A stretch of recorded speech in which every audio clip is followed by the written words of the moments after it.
പ്രിയമുള്ളവരെ, നമ്മൾ തിരിച്ചറിയാത്ത വലിയൊരു കാര്യമുണ്ട്. ഓരോ പ്രാവശ്യവും ദൈവത്തിൻ്റെ തിരുവചനം കേൾക്കുവാൻ,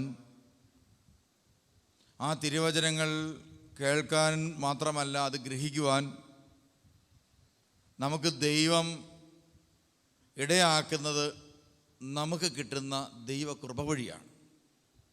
ഒരു ദൈവവചനം പാലിക്കാൻ, ഒരു വചനം കേട്ട വചനത്തിൻ്റെ അടിസ്ഥാനത്തിൽ ഏതെങ്കിലും ഒരു കാര്യം ചെയ്യാൻ സാധിക്കണമെങ്കിൽ അതൊരു ദൈവകൃപയാണ്. അതുകൊണ്ടാണ് വിശുദ്ധ പൗലോസ് അപ്പോസ്തലൻ പറയുന്നൊരു വചനം, ഇന്ന് നമ്മുടെ ചിന്തയ്ക്കായിട്ട് നമ്മൾ എടുക്കുന്ന ഈ വചനം എന്ന് പറയുന്നത് 1 കൊരിന്ത്യർ 15:9-10 വചനം നമുക്ക് വായിക്കാം. ഞാൻ അപ്പസ്തോലന്മാരിൽ ഏറ്റവും നിസ്സാരനാണ്.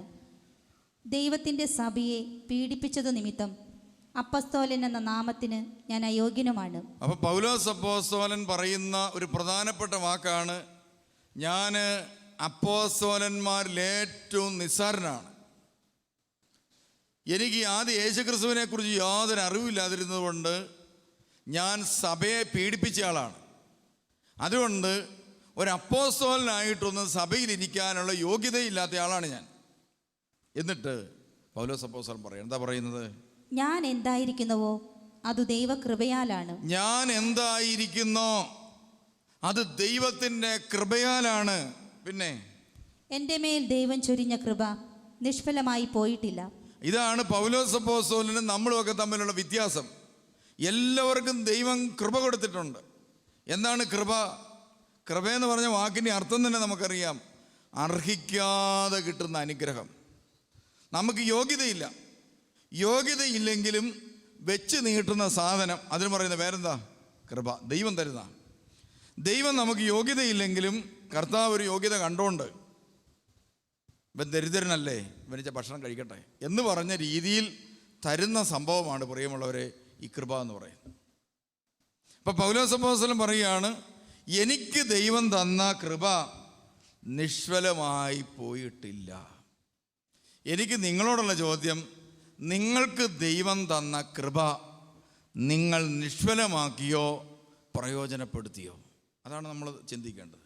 നമുക്ക് ഓരോരുത്തർക്കും ദൈവം തന്നിരിക്കുന്ന യോഗ്യതയില്ലാതെ ദൈവം തന്നിരിക്കുന്ന ദാനം, ജീവിതം പോലും അതാണ്.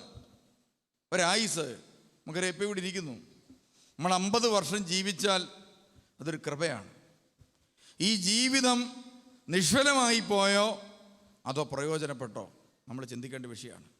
ഇനി വായിച്ചേ. നേരെ മറിച്ച് മറ്റെല്ലാവരെയുംക്കാൾ അധികം ഞാൻ അധ്വാനിച്ചു. എന്നാൽ ഞാനല്ല, എന്നിലുള്ള ദൈവകൃപയാണ് അധ്വാനിച്ചത്. അതുകൊണ്ട് ഞാനോ അവരോ ആരു തന്നെയായാലും ഇതാണ് ഞങ്ങൾ പ്രസംഗിക്കുന്നതും നിങ്ങൾ വിശ്വസിച്ചതും. ആ കൃപയെക്കുറിച്ച് പറഞ്ഞുകൊണ്ട് പൗലോസ് അപ്പോസ്തലൻ പറയുകയാണ്, നേരെ മറിച്ച് എല്ലാവരേക്കാളും അധികം ഞാൻ തീക്ഷ്ണതയോടെ അധ്വാനിച്ച ഒരാളാണ്.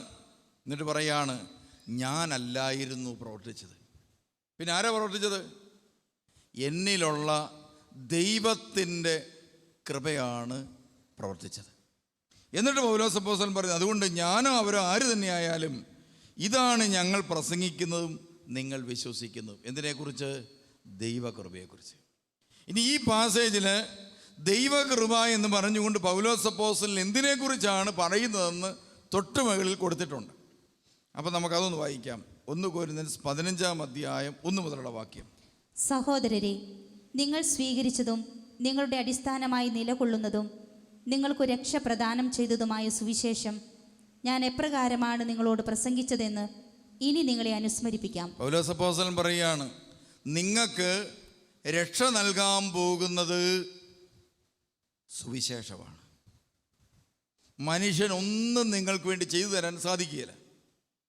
മനുഷ്യനിൽ നിന്ന് എന്തെങ്കിലും ലഭിക്കുമെന്ന് പ്രതീക്ഷിച്ചുകൊണ്ട് നിങ്ങൾ എന്ത് ചെയ്യരുത്?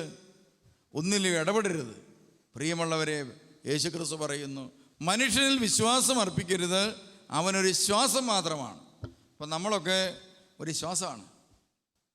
ഇപ്പം നിങ്ങളുടെ മകനിപ്പോൾ ഒരാൾ ജോലി മേടിച്ചു കൊടുക്കാമെന്ന് പറഞ്ഞു, അയാളെ വിശ്വസിച്ച് നമ്മൾ എന്ത് ചെയ്യുക? പ്രിയമുള്ളവരെ, ഈ കൊച്ചിനെ പഠിപ്പിച്ച് ഇങ്ങനെയെല്ലാം കൊണ്ടുവന്നു. ആ സമയത്ത് അയാൾ മരിച്ചു പോയാൽ ചെയ്യും? ജോലി കിട്ടുമോ?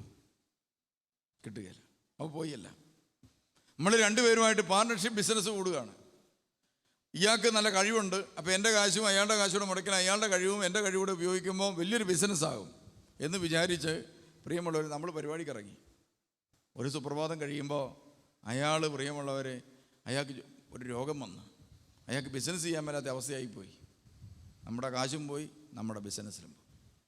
ഇന്ന് നമ്മൾ പ്രിയമുള്ളവരെ കൂടുതൽ പേരും ദുഃഖിതരും വേദനിക്കുന്നവരും തളർന്നവരും അതുപോലെ മുറിഞ്ഞ മനസ്സുള്ളവരുമാണ്. ഇതിൻ്റെ കാരണം എന്താണെന്ന് നമ്മൾ ശ്രദ്ധിച്ചാൽ കാണാൻ സാധിക്കും.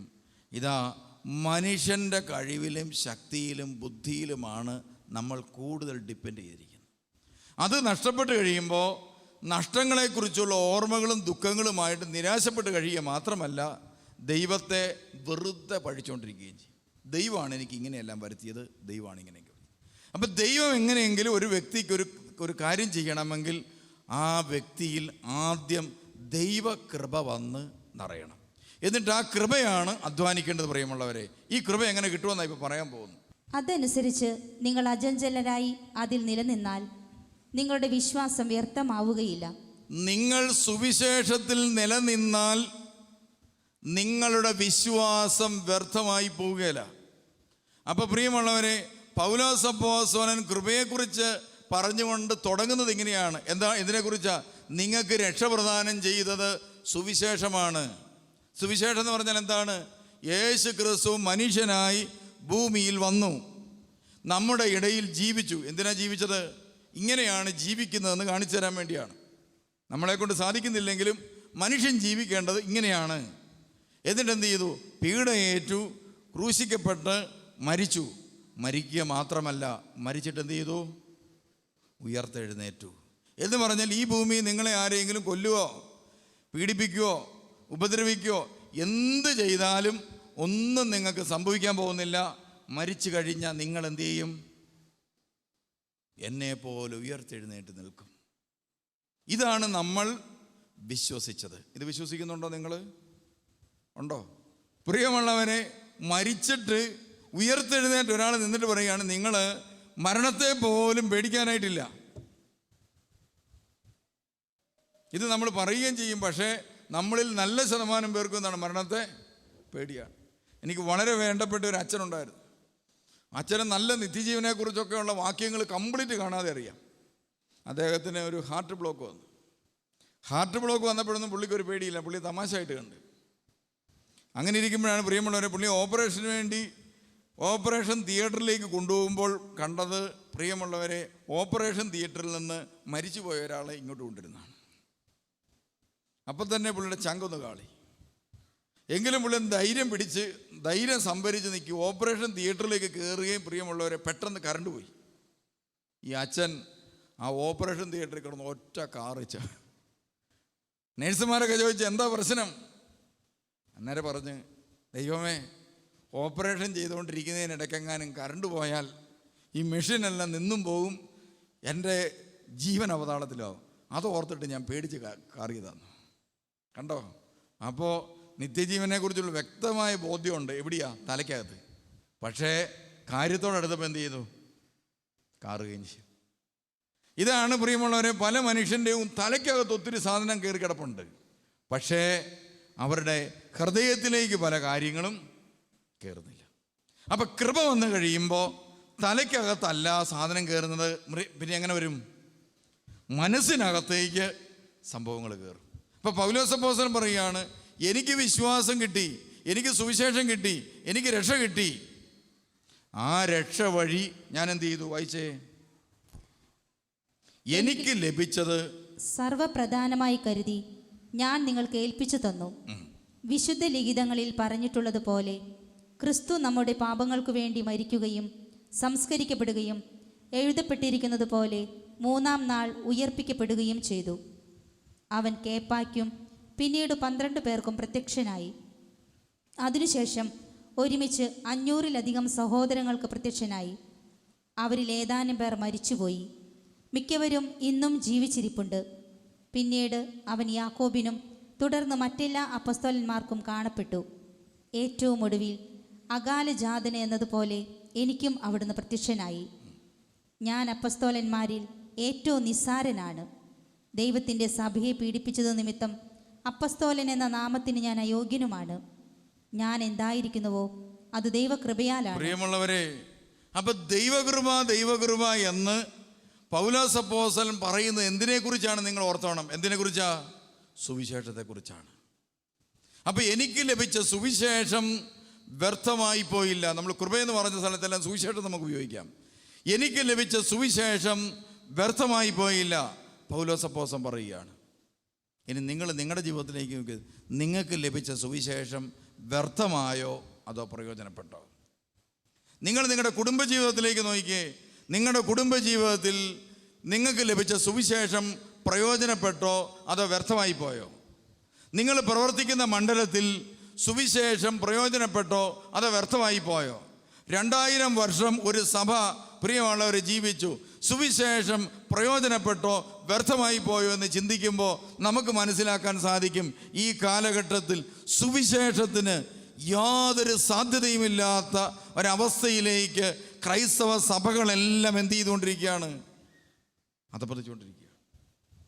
സുവിശേഷത്തിൻ്റെ ഒരു മൂല്യം ഒരു സ്ഥലത്ത് പോലും എടുത്തു വെക്കാൻ പറ്റാത്ത രീതിയിൽ പ്രിയമുള്ളവരെ എല്ലാ മേഖലകളും അധപ്പതിച്ചുകൊണ്ടിരിക്കുകയാണ്. നമുക്ക് സുവിശേഷ മൂല്യം അനുസരിച്ച് കാര്യങ്ങൾ ചെയ്യാമെന്ന് പറഞ്ഞാൽ ഇന്ന് എവിടെയെങ്കിലും നടക്കുമോ? പള്ളി പൊതുയോഗം കൂടുന്നിടത്ത് പ്രിയമുള്ള അച്ഛൻ സുവിശേഷം എടുത്ത് വായിച്ചിട്ട് പറയാണ്, കർത്താവ് യേശു ക്രിസ്തു സുവിശേഷത്തിലൂടെ പറഞ്ഞിരിക്കുന്നത്. ഇപ്പോൾ ബഡ്ജറ്റ് തയ്യാറാക്കുകയാണ്. നമ്മുടെ പള്ളിയിലെ ബഡ്ജറ്റ് 5 കോടിയുടെ അല്ല 10 ലക്ഷം രൂപയുടെ ബഡ്ജറ്റ് എടുക്കുകയാണ്. അപ്പോൾ പറയുകയാണ്, നമുക്ക് സുവിശേഷം അനുസരിച്ചായിരിക്കണം ഈ വർഷത്തെ ബഡ്ജറ്റ് എന്ന് പറഞ്ഞു. അപ്പോൾ സുവിശേഷം അനുസരിച്ച് എന്താണ് ബഡ്ജറ്റ് ചെയ്തിരിക്കുന്നു? എന്താണ് അവിടെ കാണുന്നത്? ആദിമ നൂറ്റാണ്ടിൽ ബഡ്ജറ്റ് എങ്ങനെയാണ് ചെയ്തത്? അവർക്കുണ്ടായിരുന്നതെല്ലാം അവർ പൊതുവായി കരുതി. അതുകൊണ്ട് ഇടവകക്കാരെല്ലാം തങ്ങൾക്കുണ്ടായിരിക്കുന്ന കാര്യങ്ങൾ പൊതുവായിട്ട് കരുതണം. അതുകൊണ്ട് പള്ളിയിൽ പോകുമ്പോൾ നിങ്ങൾക്കുള്ള കാറേൽ, ബെൻസ് കാറേൽ നാളെ പോരുമ്പം അപ്പുറത്തെ അമ്മണി ചേട്ടത്തിയും ഇപ്പുറത്തെ ചാക്കോ ചേട്ടനെയും മേലാതെ കിടക്കുന്ന ഏലിയാസ് ചേട്ടനെയും പിന്നെ പാലിയേറ്റീവ് സെൻ്ററിൽ കിടക്കുന്ന മർക്കോസ് ചേട്ടനെയും കയറ്റിക്കൊണ്ട് പോരണമെന്ന് പറഞ്ഞാൽ ആ വ്യക്തിയുടെ ജീവിതത്തിൽ സുവിശേഷം അന്വർത്ഥമാകുമോ വ്യർത്ഥമാകുമോ? നമ്മൾ ചിന്തിച്ച് നോക്കി. അപ്പം നമ്മുടെ സഭാജീവിതത്തിൽ സുവിശേഷം വ്യർത്ഥമാണോ അന്വർത്ഥമായോ എന്ന് ചോദിച്ചാൽ വ്യർത്ഥമായി പോകുന്നു. പള്ളി ബഡ്ജറ്റ് ചെയ്യുകയാണ്. ഇതാ അമ്മണിക്കുട്ടിയുടെ ഇളയ മോള്, അവൾ വിധവയായി, അമ്മണി വിധവയായിരിക്കുകയാണ്. അമ്മണിയുടെ ഇളയ മോളെ കെട്ടിച്ചു വിടാൻ മാർഗമില്ല. അതുകൊണ്ട് നമ്മുടെ ബഡ്ജറ്റിനകത്ത് അമ്മണിക്കോയുടെ കൊച്ചിനെ കെട്ടിക്കാനായിട്ട് 1 ലക്ഷം രൂപ വകവെച്ചിരിക്കുന്നു എന്നൊരു പള്ളിയിൽ എഴുതിയാൽ പ്രിയമുള്ളവരെ അതവിടെ പാസ്സാകുമോ? നമ്മൾ ചിന്തിച്ച് നോക്കി, പാസ്സാകുമോ പ്രിയമുള്ളവർ?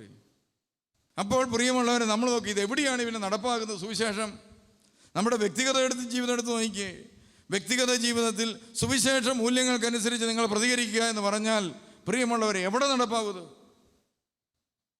സുവിശേഷം അനുസരിച്ച് ഇതാ നമ്മളുടെ കാര്യത്തിന് തീരുമാനമെടുക്കുകയാണ്. ഓക്കെ പോട്ടെ, എന്നാൽ പിന്നെ അങ്ങ് ക്ഷമിച്ചേക്കാം പോട്ടെ എന്ന് വിചാരിക്കും നമ്മൾ. സ്വത്ത് വീതം വെക്കുന്ന കാര്യം എടുത്ത് നോക്കി. ഞാൻ എത്രയോ പേരുടെ സ്വത്ത് വീതം വെക്കുന്നതിന് പ്രിയമുള്ളവരെ മാധ്യസ്ഥം വഹിക്കുന്ന ആളാണെന്നറിയോ? വളരെ പള്ളിയിൽ ആക്റ്റീവായിട്ടുള്ള ആളുകളൊക്കെ ആണ്.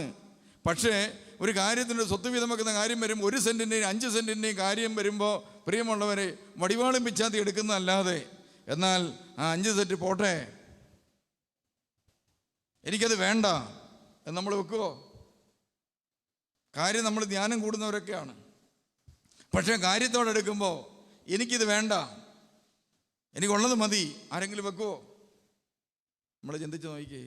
അതുകൊണ്ട് പ്രിയമുള്ളവരെ, ക്രൈസ്തവരുടെ ജീവിതത്തിൽ സുവിശേഷം വ്യർത്ഥമായി പോയിക്കൊണ്ടിരിക്കുന്നു എന്നത് ഒരു മാരകമായ പ്രതിസന്ധിയാണ് ക്രിസ്തീയ സമൂഹത്തിൽ നിന്ന്.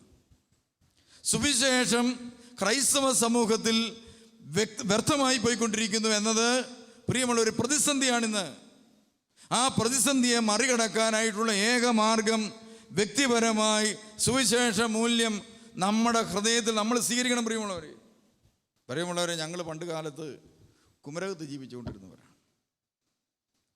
കുമരകം എന്നൊക്കെ പറഞ്ഞാൽ പണ്ടത്തെ കാലത്ത് ഈ വെള്ളം കയറി നാശം പിടിച്ചൊരു സ്ഥലമാണ്. എല്ലാ വർഷവും വെള്ളം കയറും, നമ്മൾ ചേരെ കയറിയിരിക്കും. അങ്ങനത്തെ സ്ഥലമാണ്. എല്ലാ വർഷവും ചേരെ കയറിയിരിക്കണം. വെള്ളം അടി കൂടെ പോവും, നമ്മൾ ചേരിൻ്റെ മേളിൽ. അങ്ങനത്തെ സ്ഥലത്ത് എത്ര കാലം ജീവിക്കാൻ പറ്റും? എല്ലാ വർഷവും ഇതാണ്. ഈ വർഷമല്ലേ നിങ്ങൾക്കൊക്കെ പ്രളയം ഉണ്ടായത്? നമ്മുടെയൊക്കെ നാട്ടിൽ പ്രിയമുള്ള അന്നത്തെ കാലത്ത് എല്ലാം പ്രളയമാണ്.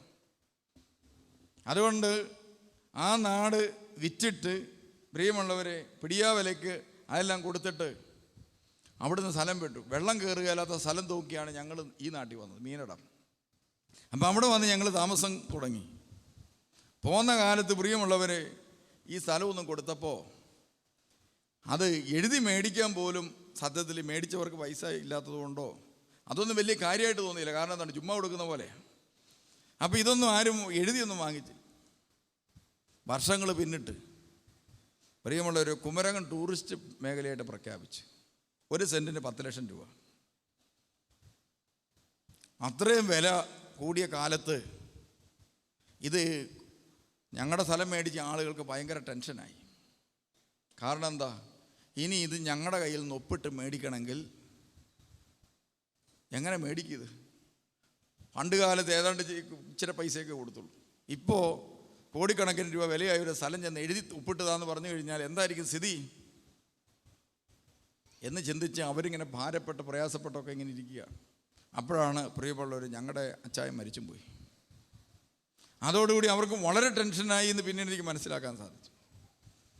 എന്തായാലും പ്രിയമുള്ളവർ, ഒരു ദിവസം അവർ വളരെ ബുദ്ധിമുട്ടി മനപ്രയാസപ്പെട്ട് വന്ന് ഞങ്ങളോട് ചോദിച്ചു, ഈ ഞങ്ങളുടെ പണ്ട് കാലത്ത് തന്ന സ്ഥലം ഇപ്പോൾ ഒന്ന് ഒപ്പിട്ട് എഴുതി നിങ്ങൾക്ക് തരാൻ പറ്റുമോ?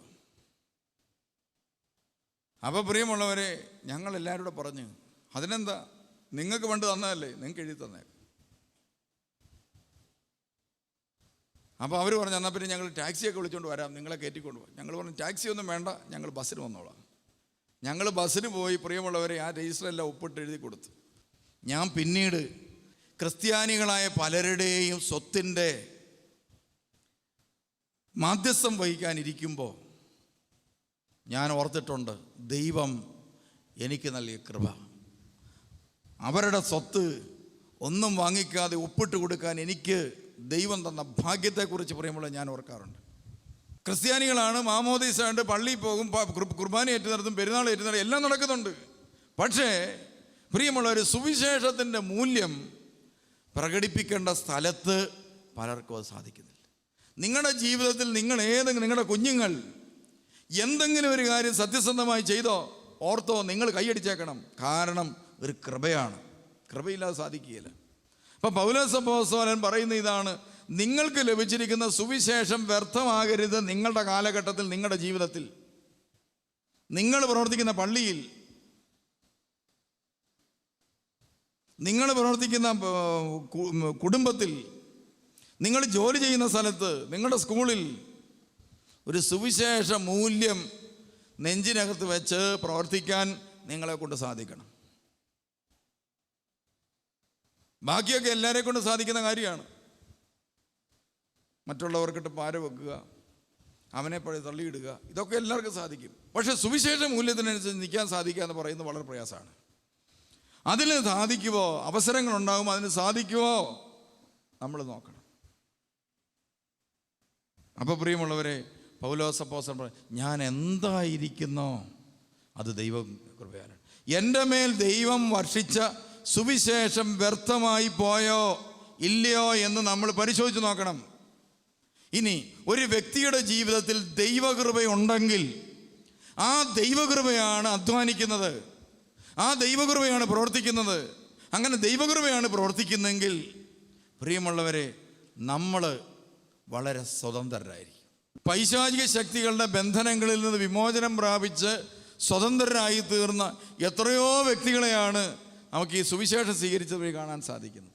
സുവിശേഷം സ്വീകരിച്ചവരുടെ ജീവിതത്തിൽ വ്യക്തമായ മാറ്റങ്ങളുണ്ടാകും.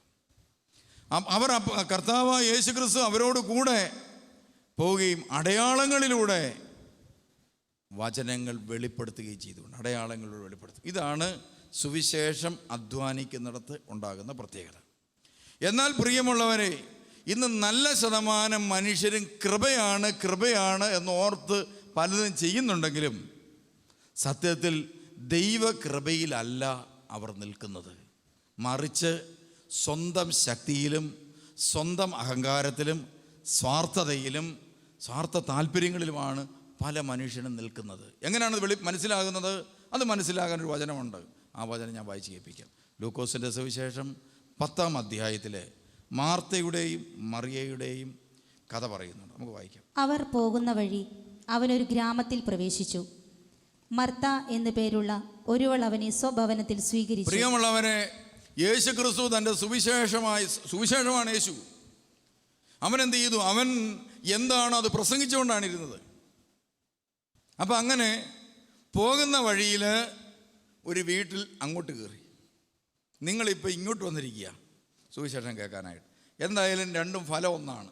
അപ്പോൾ നിങ്ങളിപ്പോൾ യേശുക്രിസ്തു നിങ്ങളെ വീട്ടിലേക്ക് വിളിച്ചായിട്ട്, യേശുവിൻ്റെ വീടാണല്ലോ ഇത്, യേശുവിൻ്റെ വീട്ടിലേക്ക് വിളിച്ചിരിക്കുകയാണ്. അപ്പോൾ ഇങ്ങനെ 2 ടൈപ്പ് പാർട്ടികളാണ് പ്രിയമുള്ളവരെ. മാർത്തയുണ്ട്, മറിയയുണ്ട്. 2 ടൈപ്പ് ആളുകൾ. ഇനി നമുക്ക് ഈ സംഭവം ഒന്ന് വായിച്ചു നോക്കാം. അവൻ പോകുന്ന വഴി ഒരു ഗ്രാമത്തിൽ പ്രവേശിച്ചു. മാർത്ത എന്നു പേരുള്ള ഒരുവൾ അവനെ സ്വഭവനത്തിൽ സ്വീകരിച്ചു. ഇപ്പം നിങ്ങൾ 2 കൂട്ടരുണ്ട്. യേശുക്രിസ്തു ഇപ്പം ഇങ്ങോട്ട് വരുമ്പോൾ സ്വീകരിച്ച് കസേരയിട്ട് കൊടുക്കുക, തുണിയെല്ലാം ഇട്ട് കൊടുക്കുക, കാപ്പി കുടിച്ചോ എന്ന് ചോദിക്കുക, ജ്യൂസ് ഒരെണ്ണം കുടിക്കുന്നോ എന്ന് ചോദിക്കുക. ഇങ്ങനത്തെ പരിപാടിയെല്ലാം ചെയ്യുന്ന ആരാണ്? മാർത്തയാണോ മറിയാണോ? ആരാ? മാർത്ത. ഇപ്പം മാർത്ത എന്ത് ചെയ്തു? വളരെ സന്തോഷത്തോടെ എന്ത് ചെയ്തു? കാപ്പി അനത്തി കൊടുത്തു, അതുപോലെ നമ്മൾ കസേര എടുത്തിട്ട് കൊടുത്തു, അതുപോലത്തെ കാര്യങ്ങളെല്ലാം ചെയ്തു കൊടുത്തു. കർത്താവിന് സന്തോഷമായോ? അങ്ങനെ സന്തോഷമായിട്ട് സുവിശേഷം യേശു ക്രിസ്തു പ്രസംഗിക്കാൻ വന്നാണ്. സുവിശേഷം സ്വീകരിച്ചു. യേശുവിനെ സ്വീകരിച്ചോ ആ വ്യക്തി? യേശുവിനെ സ്വീകരിച്ചു. കണ്ടോ? ഇതാണ് മാർത്ത. ഇനി വായിച്ചേ. അവൾക്ക് മറിയം എന്നു പേരായ ഒരു സഹോദരി ഉണ്ടായിരുന്നു. അവൾ കർത്താവിൻ്റെ വചനങ്ങൾ കേട്ടുകൊണ്ട് അവൻ്റെ പാദത്തിങ്കൽ ഇരുന്നു. പ്രിയമുള്ളവരെ, മറിയം എന്ത് ചെയ്തു? യേശു ക്രിസ്തു വന്നതോടുകൂടി എല്ലാ കാര്യവും, ഒരു തുള്ളി വെള്ളം കൊടുക്കുന്ന കാര്യം കൂടി അങ്ങ് മറിയം മറന്നുപോയി. മറിയം എന്ത് ചെയ്തു? യേശു വന്നത് ഒരു ലാക്കായിട്ട് കണ്ടിട്ട് യേശു ക്രിസ്തുവിൻ്റെ പാദാന്തികത്തിലിരുന്ന് എന്ത് ചെയ്തു? യേശു പറയുന്നത് കേട്ടുകൊണ്ടിരിക്കുകയാണ്. ഇപ്പോൾ യേശു ക്രിസ്തു പിതാവായ ദൈവത്തിൻ്റെ കാര്യവും സ്വർഗരാജ്യം വരാൻ പോവുകയാണ്, അങ്ങനത്തെ ഉള്ള കാര്യങ്ങളെല്ലാം പറയുകയാണ്. ഈ മറി ഇതിങ്ങനെ ശ്രദ്ധിച്ചുകൊണ്ടിരിക്കുകയാണ്. അതാണ് മറിയം. മാർത്തയോ? മർത്തയാകട്ടെ പലവിധ ശുശ്രൂഷകളിൽ മുഴുകി വ്യഗ്രചിത്തയായിരുന്നു. ആ കാര്യം സുവിശേഷം പറയാനാണ് യേശു വന്നത്, സുവിശേഷം കേൾക്കാനാണ് നമ്മളും വന്നത്. പക്ഷേ നമ്മുടെ മനസ്സ് വ്യഗ്രചിത്ത. മനസ്സ് എപ്പോഴും വ്യഗ്രത.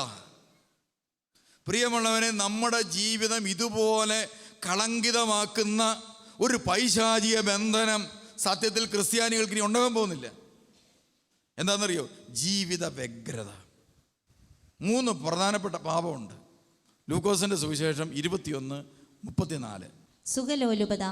സുഖലോലുപത, പിന്നെ മദ്യാസക്തി, ജീവിത വ്യഗ്രത. അപ്പൊ സുഖലോലുപത, മദ്യാസക്തി, ജീവിത വ്യഗ്രത. ജീവിത വ്യഗ്രത എന്ന് പറഞ്ഞാൽ എന്താണ്? ജീവിതത്തെക്കുറിച്ച് എപ്പോഴും എന്ത് ചെയ്തുകൊണ്ട് ഇങ്ങനെ ചിന്തിച്ചോട്ടു. അയ്യോ ദൈവമേ, കൊച്ചുണ്ടായില്ല, അതിന് മുമ്പേ ഇംഗ്ലീഷ് മീഡിയത്തിൽ കൊച്ചിന് അഡ്മിഷൻ കിട്ടുപോവാ, എറണാകുളത്ത് അഡ്മിഷൻ കിട്ടുപോവാ, കൊച്ചുണ്ടായില്ല. പിന്നെ കൊച്ചു വയറ്റിലായതേ ഉള്ളൂ. അപ്പം തന്നെ ചിന്തിക്കാം, ദൈവമേ കൊച്ചിൻ്റെ കഴുത്തേലെങ്ങാനും പൊക്കിൾക്കൂടി ചുറ്റി കഴുത്ത് മുറിഞ്ഞു പോവുക, കാലയിലെങ്ങാനും ചുറ്റി കാല് മുറിഞ്ഞു പോവുക, അതങ്ങനെ ചിന്തിച്ചുകൊണ്ടിരിക്കും. ഇനി കൊച്ച് പുറത്ത് വന്നാലോ, ദൈവമേ വല്ല ഇലയോ വല്ലതും കൊച്ചിൻ്റെ തൊണ്ട വീണിട്ട് കൊച്ച് ശ്വാസം മുട്ടി ചത്തു പോവുക. ഇങ്ങനെ ഒരാവശ്യവും ഇല്ലാത്ത ചിന്തകളുമായിട്ട് ഇങ്ങനെ ഇരിക്കുന്ന മനുഷ്യർ കാണാൻ സാധിക്കും. ഇനി സാമ്പത്തിക കാര്യങ്ങളാണ്. പൈസയില്ലേ, ദൈവമേ കാശില്ലല്ലോ എന്ന് ഓർത്ത് ആകുലപ്പെട്ടുകൊണ്ടിരിക്കും. ഇച്ചിരി പൈസ കൈ വന്നു കഴിഞ്ഞാൽ ഇനി ആരെങ്കിലും വായ്പ മേടിക്കുമോ എന്ന് ഓർത്തുകൊണ്ട് ഇങ്ങനെ ഇതുകൊണ്ടിരിക്കും. അങ്ങനെ എല്ലാ കാര്യത്തിലും എപ്പോഴും ആകുലതയായിട്ടിരിക്കുന്നു. ഈ ആകുലത സ്ത്രീകൾക്കാണോ പുരുഷന്മാർക്കാണോ ഏറ്റവും കൂടുതലുള്ളത്? ചില പുരുഷന്മാരുടെ ജീവിതം കോഞ്ഞാട്ടയായി തീരാറുണ്ട്. കാരണം എന്താണ്? സ്ത്രീകൾ ഈ ജീവിത വ്യഗ്രത കാരണം, പ്രിയമുള്ളവർ, ചുമ്മാ ഫോൺ വിളിച്ചാൽ മതി, അന്നേരം തന്നെ ചോദിക്കും നിങ്ങളിങ്ങനെ നടന്നു. വളരെ മനസ്സമാധാനത്തിൽ കൂട്ടുകാരുമൊക്കെ ആയിട്ട് വർത്തമാനം പറഞ്ഞിരിക്കുന്ന ഭർത്താവ്. പ്രിയമുള്ളവരെ, ഞാൻ തന്നെ ഓർക്കാറുണ്ട്, ഇവിടുത്തെ ചില അച്ഛന്മാർ, പ്രിയമുള്ളവർ, വീട്ടിൽ നിന്ന് ഫോൺ വന്നു കഴിഞ്ഞാൽ അവരുടെ മുഖം, പ്രിയമുള്ളവർ, രക്തം വാർന്നൊലിക്കുന്ന പോലെയായിപ്പോൾ. ചില ഭർത്താക്കന്മാർ നല്ല മനുഷ്യരാണ്, ഭാര്യയുടെ അടുത്തോട്ട് പോയിട്ട് തിരിച്ചു വന്നു കഴിഞ്ഞാൽ പ്രിയമുള്ളവർ, അവരുടെ സ്വഭാവം നേരെ ഓപ്പോസിറ്റുമാണ്. എന്താണെന്നറിയോ? ഈ സ്ത്രീകൾക്ക് ഇങ്ങനത്തെ ഒരു പ്രശ്നമുണ്ട്. ഒരാവശ്യവും ഇല്ലാതെ കുറച്ച് പ്രശ്നങ്ങൾ സൃഷ്ടിക്കും. വെറുതെ ചിന്തിച്ച് കൂട്ടി അങ്ങനെയാണ് ഇങ്ങനെയാണെന്നെല്ലാം പറഞ്ഞ് അവർ പ്രശ്നങ്ങൾ സൃഷ്ടിക്കും. പ്രശ്നങ്ങളുടെ ഒരു ലോകം സൃഷ്ടിച്ചിട്ട് അതിനകത്ത് ഇരിക്കുന്നത് ഇവർക്കൊരു രസമാണ്. ഞാൻ പറഞ്ഞ ശരിയാണോ? അത് ചോദിക്കേണ്ടി ഇവരോടാ. ശരിയാണോ? നിങ്ങളുടെ ഭാര്യയുടെ അവസ്ഥയിൽ ഒരു കാര്യമില്ലെന്ന് വിചാരിച്ചു എല്ലാ പ്രശ്നവും തീർന്നു, ഒരു കാര്യവും ഇല്ല, വീതമൊക്കെ വെച്ച് എല്ലാം റെഡിയാക്കി എല്ലാം വെച്ച് എല്ലാം കഴിഞ്ഞ് കഴിയുമ്പോൾ എന്ത് ചെയ്യും? നമ്മൾ മേളിലോട്ട് നോക്കിച്ച് പറയും, ബോധപൂർവമാണ് കായ്ക്കാത്ത തെങ്ങ് ഇപ്പുറത്തും വന്നു, കായ്ക്കുന്ന തെങ്ങ് അപ്പുറത്തും വന്നു. അതെങ്ങനെയാണ് വന്നത്? നിങ്ങളൊന്ന് ചിന്തിക്ക്. അതോടുകൂടി പുള്ളിക്ക് അന്ന് ഉറക്കമില്ല.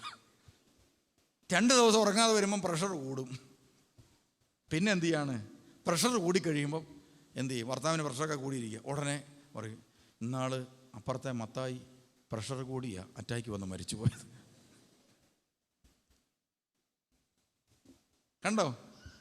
ഇതുപോലെ ഒരു വ്യഗ്രതയുടെ ലോകം ഇന്ന്. പ്രിയമുള്ളവരെ, നമ്മൾ ഉദ്ദേശിക്കുന്ന പോലെ കുടുംബജീവിതക്കാർ മാത്രമല്ല, പുരോഹിതന്മാരും ബിഷപ്പുമാരും സാധാരണ ജനങ്ങളും കുടുംബജീവിതക്കാരും എല്ലാം, യുവതീവാക്കന്മാരും, എന്തിനേറെ കുഞ്ഞുങ്ങളെ പോലും നമ്മൾ വെറുതെ വിടുകയല്ലോ.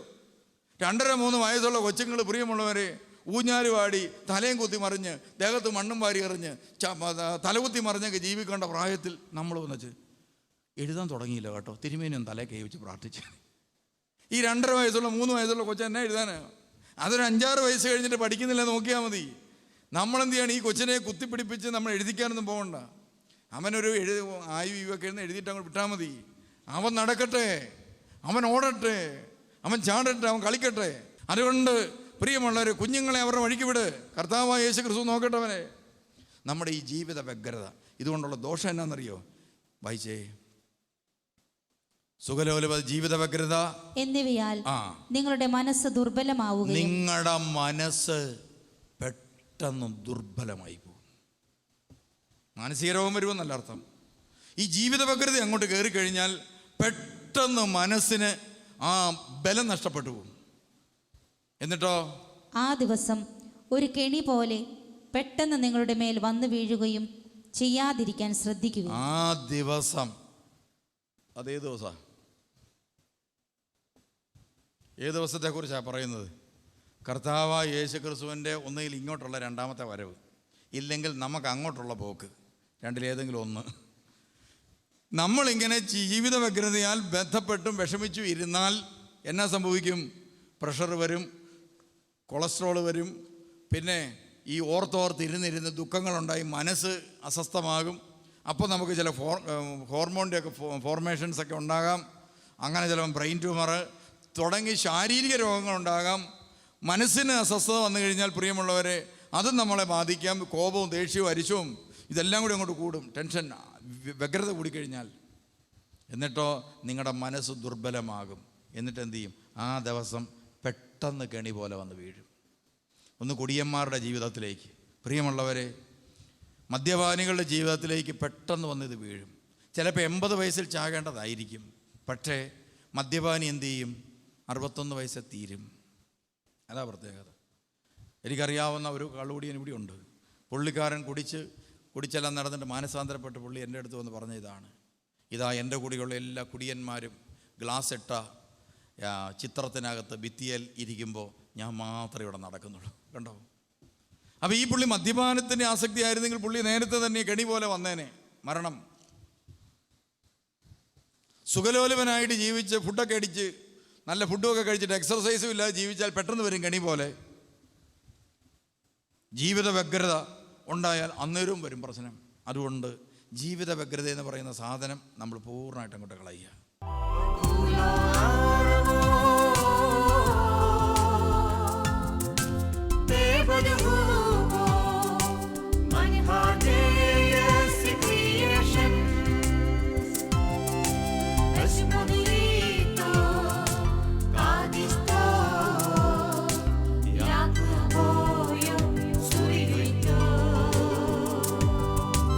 Everybody